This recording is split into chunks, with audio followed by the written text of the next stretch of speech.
Why are startup visa applications refused? One of the most frequently asked questions by my clients is, can my startup visa application be refused? Let's take a deep dive into the data that's available to answer this question. I'm Andrea Bailey from Yalla Canada Immigration, and we as a family moved to Canada on the startup visa program ourselves. So not only do I have an understanding of how it works from an immigration consultant's point of view, but as well how it works from a founder's point of view. In my previous video, I explained how the overall success rate in the startup visa program is approximately a little over 80%. We will now look at the approximately 20% of applications that do get rejected to get an understanding of why they are rejected and what you can do to minimize your chances of being in that 20%. In absolute numbers, there were 480 SUV applications that were refused from the inception of the program in 2014 until 2023, which is the last period for which this data is being made available. Analyzing the results, we see that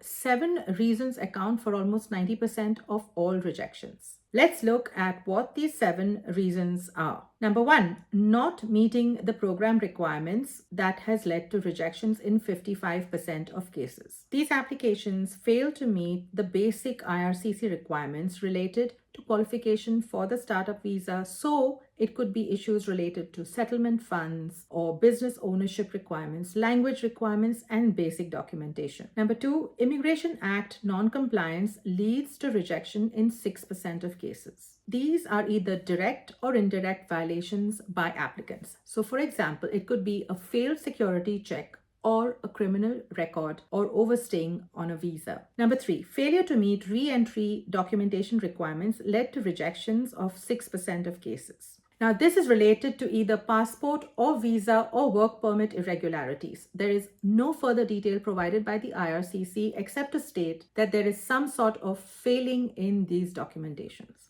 Number 4, misrepresentation accounted for 5% of rejections in cases. These rejections stem from applicants failing to answer questions truthfully. This is especially serious because it can result in a 5-year ban from making any other Canadian visa application. Reason number 5, essential member commitment issues relate to 2.3% of all case rejections. As you probably are aware by now, if you've been watching my videos, if an essential member withdraws or is refused, all members of that startup group will be rejected. It goes without saying that you need to ensure that essential members will remain committed to the venture during the entire duration of the application. What you will notice is that these 5 reasons so far total 75% of total rejection reasons. In my view and opinion, all of these kinds of rejections are largely avoidable by ensuring compliance to the requirements of the startup visa program. Please note once again that the context is that approximately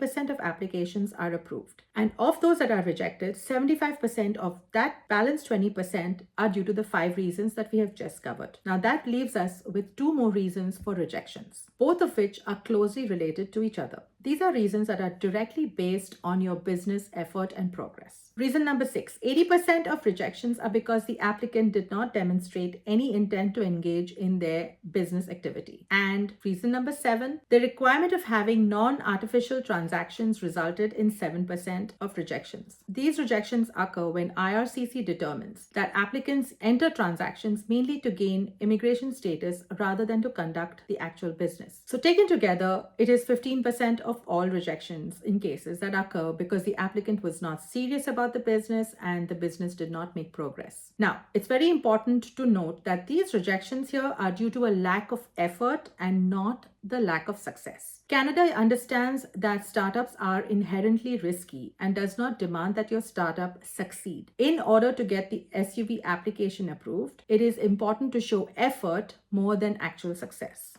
To summarize, to make sure you don't fall into the 20% of SUV rejections, make sure you comply with all the startup visa requirements in the program and make sure that you are putting the effort in to run your business as a genuine startup. This is Andrea from Yalla Canada. If you want to know more about this program and understand how this program actually works, or if the startup visa is your route to Canada, get in touch with me. My details are in the description.